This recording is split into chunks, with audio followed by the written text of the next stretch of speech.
বানারহাট ব্লকের শালবাড়ি ১ নম্বর গ্রাম পঞ্চায়েতের পূর্ব দুরামারি এলাকায় বাসিন্দাদের সুবিধার্থে এলাকায় পেভার ব্লকের রাস্তার কাজ শুরু হয়েছে। মোটা অর্থের বরাদ্দে কিছুদিন আগেই কাজ শুরু হয়েছে, আর তারই মাঝে মঙ্গলবার স্থানীয় বাসিন্দারা নিম্নমানের কাজের অভিযোগ তুলে বিক্ষোভে সামিল হন। স্থানীয় বাসিন্দা ফিজুর হোসেন সহ আরও কি জানিয়েছেন আপনাদের শোনাবো। গত 2 দিন আগে আমরা কাজ বন্ধ করছি। এখানে নিম্নমানের কাজের কথা হয়েছিল, কিন্তু এখানে এসে দেখি কাজ একদম অপরিষ্কার। 3 নম্বর কাটা দিয়ে কাজ হচ্ছে আর নুনের বালু দিয়ে ঢালাই হচ্ছে। সমস্যা বাইক নিয়ে যাইতেছে, এরকম এরকম করতেছে শব্দ, আর যাইতে কাটাগুলো ভাঙ্গা যাইতেছে। এইটাই। কত কিলোমিটার রাস্তা হচ্ছে? 1.5 কিলোমিটার। আপনি তো এখানকার পঞ্চায়েত সদস্য, এলাকাবাসীরা নিম্নমানের কাজের অভিযোগেই কাজ বন্ধ করে দিলেন, কি বলবেন?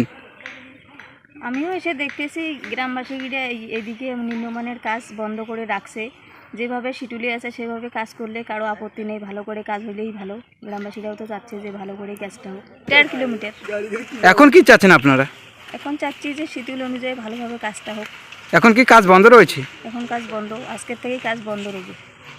দেখুন, আমরাও শুনেছি যে বানারহাট ব্লকের শালবাড়ি 1 জিপিতে পূর্ব দুরামারিতে নিম্নমানের পেভার ব্লকের কাজ হচ্ছে। সেখানে স্থানীয় বাসিন্দারা কাজ আটকে দিয়েছেন। ঠিকাদার যারা আছে তারা হচ্ছে শাসক ঘনিষ্ঠ।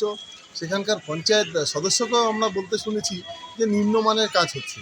তো আমরা ভারতীয় জনতা পার্টির পক্ষ থেকে বলতে চাই যে অনতিবিলম্বে সঠিক শিডিউল মেনে যদি কাজ না হয় তাহলে আমরা এটার ভিড় চাচ্ছি প্রশাসনের কাছে, এবং আগামী দিনে যে শিডিউল মেনে যদি কাজ না হয় তাহলে ভারতীয় জনতা পার্টি বৃহত্তর আন্দোলনে সামিল হবে।